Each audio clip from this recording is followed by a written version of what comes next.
या मालिकेच्या आजच्या भागात आपण पाहणार आहोत. तनया लॉनमध्ये साफसफाई करत असते आणि ते बघून जयश्रीला आश्चर्य वाटतं. ती तनयाला विचारू लागते की ही सगळी कामं तू का करते? तुझी ती मैत्रीण आहे आलिशा, तिची माणसं या सगळ्या कामांसाठी येणार होती ना, मग काय झालं? आणि त्यावेळी मग तनयाला सकाळी घडलेला प्रकार आठवतो. ती नुकतीच झोपेतून उठलेली असते आणि वसुंधरा तिच्या खोलीत येऊन बसलेली असते.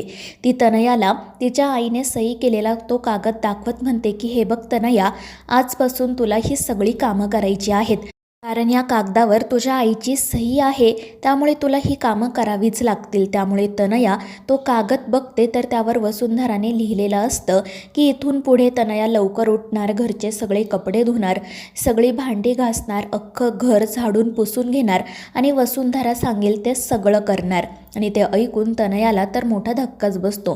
ती म्हणत असते की हे काय बोलतेस तू? मात्र वसुंधरा म्हणत असते की तुला आता हे सगळं ऐकावंच लागेल आणि ती तनयाला बाहेर कामासाठी घेऊन जाते.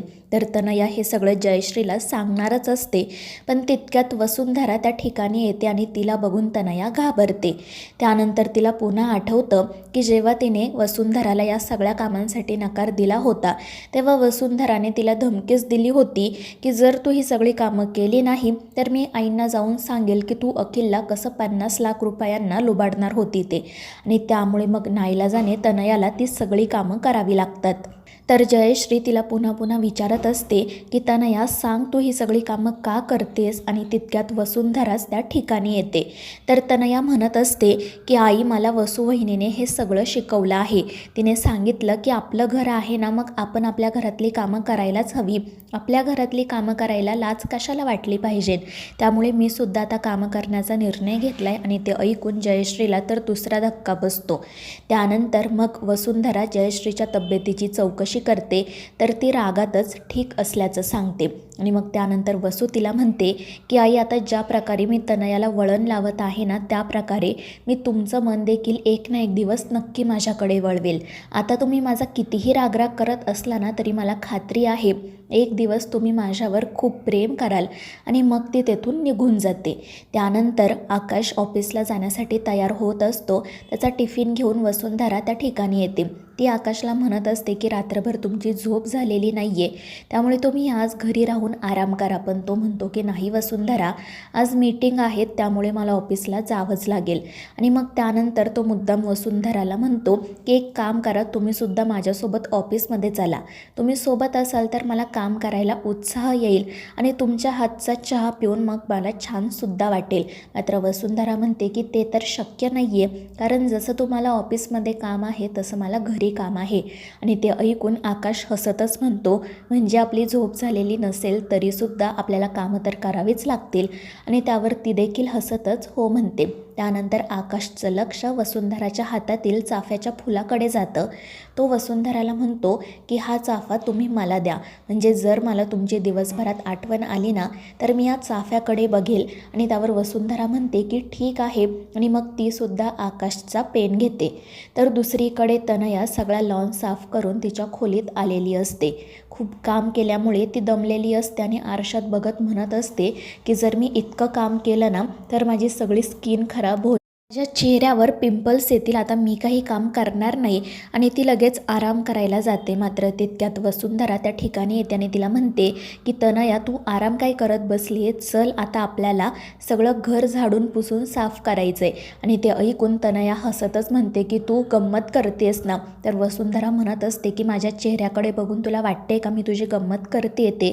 त्यामुळे तनया घाबरते. तर वसुंधरा म्हणत असते की आता लॉन साफ तर झालं, पण आपण घरात राहतो ना, मग घरसुद्धा कसं स्वच्छ असायला हवं. चल, आता तू सगळं घर पुसून घे. मात्र तनया नकार देत असते. तर वसुंधरा तिला पुन्हा धमकी देते आणि त्यामुळे मग तनया सगळं घर साफ करायला तयार होते. त्यानंतर मग ती लादी पुसायला सुरुवात करते. मात्र तिने सगळीकडे पाणी करून ठेवलेलं असतं आणि ते बघून अवनी चिडते. ती म्हणत असते की अगं तनया, हे सगळं काय आहे? तर तनया म्हणत असते की आता घर पुसून घ्यायचं म्हणजे पाणी तर होणारच ना. आणि तितक्यात जयश्रीसुद्धा त्या ठिकाणी येते. ती त्या पाण्यावरून घसरून पडणारच असते, पण अवनी पटकन जात तिला सावरते आणि त्यामुळे जयश्री तनयावर ओरडतच म्हणते की अगं हा सगळा काय प्रकार आहे. तर तनया म्हणत असते की आई मी घर पुसत होते. तर अवनी तिला सांगते की तनया हे सगळं राहू दे, मी हवं तर हे काम करते, तू जाऊन आराम कर. पण तितक्यात वसुंधरा त्या ठिकाणी येते आणि तिला बघून तनया घाबरून म्हणते की नाही नाही वहिनी, तुम्ही कशाला, मी करते सगळी कामं, मी तरी ही सगळी कामं कधी शिकणार ना. आणि तितक्यात मग वसू त्या ठिकाणी येत म्हणते की तनया अगदी खरं बोललीस तू, आत्ताच सगळं शिकून घे, हवं तर मी तुला शिकवते. आणि तिचं ते बोलणं ऐकून तनयासुद्धा नाईलाजाने हो म्हणते. त्यामुळे जयश्री आणि अवनीला तर आश्चर्यच वाटते.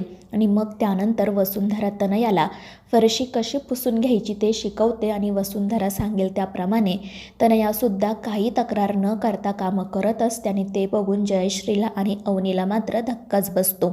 तर दुसरीकडे अखिल आणि भास्कर एका साईटवर आलेले असतात आणि त्यावेळी भास्कर कंपनीचं स्टेटमेंट बघतो आणि तेथून त्याला समजतं की अखिलने तनयाच्या नावावर चेक इश्यू केला होता आणि त्यामधूनच त्याने 50 लाख रुपये काढलेत. आणि त्यामुळे भास्करला आश्चर्य वाटते. दुसरीकडे तनया विशाखाला कॉल करण्याचा प्रयत्न करत असते, पण विशाखा काही तिचा कॉल रिसीव करत नाही. त्यामुळे मग तनया तिला व्हॉईस मेसेज पाठवते. त्यात ती सांगत असते की मम्मा तू त्या कागदावर सही करून गेली, मात्र त्यामुळे ती वसुंधरा वेडी झाली आहे. तिने सकाळपासून मला घरातील सगळी कामं करायला सांगितली, मला लंच करायला पण अगदी 4 वाजले. जर मी अशीच कामं करत राहिले ना तर मी लवकरच मरून जाईल. तू प्लीज हा मेसेज बघितल्यावर मला कॉल कर. आणि ती झोपी जाते. पण तितक्यात वसुंधरा त्या ठिकाणी येते. ती म्हणत असते की अगं तनया, किती वेळा सांगितलं तुला असं दिवे लागणीच्या वेळी झोपू नये.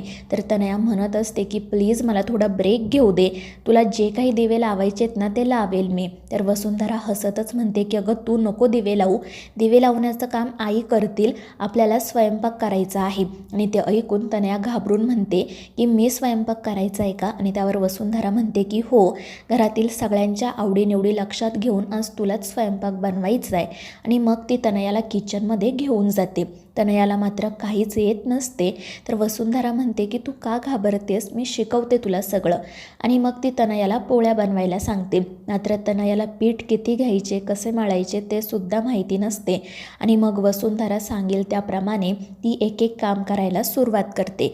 या सगळ्यामध्ये ती तिच्या चेहऱ्याला सुद्धा भरपूर पीठ लावून घेते.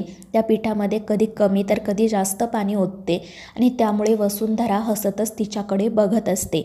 पण तनयाकडे दुसरा कोणताही मार्ग नसतो. त्यामुळे मग वसुंधरा सांगेल त्या प्रकारे ती सगळी कामं करत असते. तर मित्रांनो, या मालिकेच्या पुढील भागांच्या अपडेटसाठी आपल्या चॅनेलला सबस्क्राईब करा.